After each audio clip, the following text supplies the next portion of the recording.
Thank you, Mr. Chairman. I had a feeling you were trying to conclude and didn't realize that I was here, but thank you very much. Rabbi, I want to come to you, if I may. You cited a Gallup poll that found that 60% of American Jews are afraid to share their religious affiliation. And thank you for getting that testimony in early.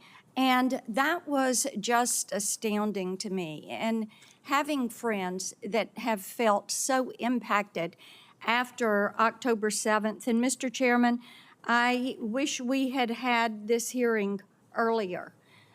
This is the first Senate hearing that we have had dealing with anti-Semitism No, it is not. since the No, it is October not. 7th Senator, attack. Senator, I'm going to clarify the record once and for all. I gave the date of the hearing that I had on Okay. anti-Semitism.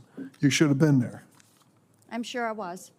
Then you I should make 'em all. remember. I make them all.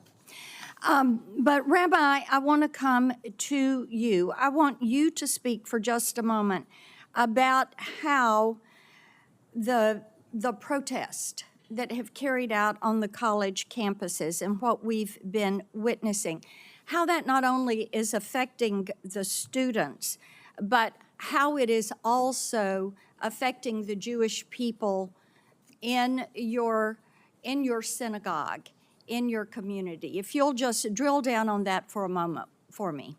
Sure. Thank you, Senator, for that question. The statistics are clear that on-campus incidents lead to county-wide incidents and hate crimes. When you attack a community because of who they are, it sends a message to that entire community. In 2023, our synagogues became fortresses. In 2024, our children still go to school under armed guard because what starts in the universities spills out into the streets, and when it's left unchecked, unfortunately, a lot of these bad actors see kindness as weakness and as a message that they can do even worse and go even harder.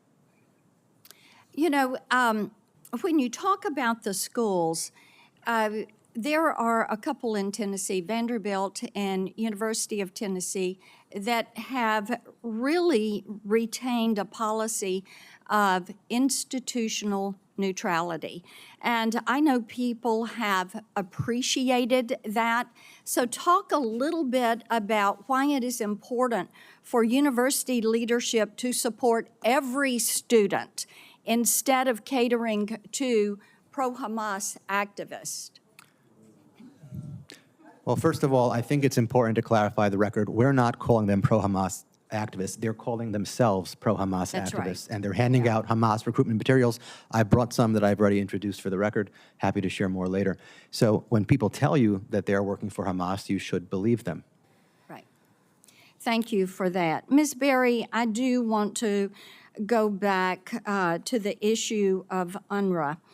And I know that you made a comment, pardon me, regarding Congress's decision to prohibit funding for UNRWA. And I supported, pardon me, us eliminating that funding for UNRWA. And I think Congress was right to do that because we were fully aware that some of those UNRWA funds were ending up in the hands of terrorists and UNRWA teachers and educational materials that had called for the murder of the Jews, and yet you called that decision to defund UNRWA, and I will use your quote, an incredible moral failure.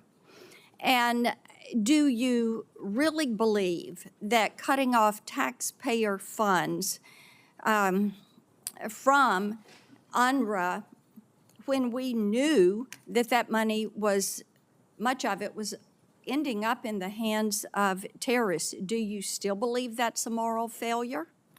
Yes, Senator, unequivocally, and I apologize in that, again, it's another foreign policy question, but I'll take the opportunity to explain our position.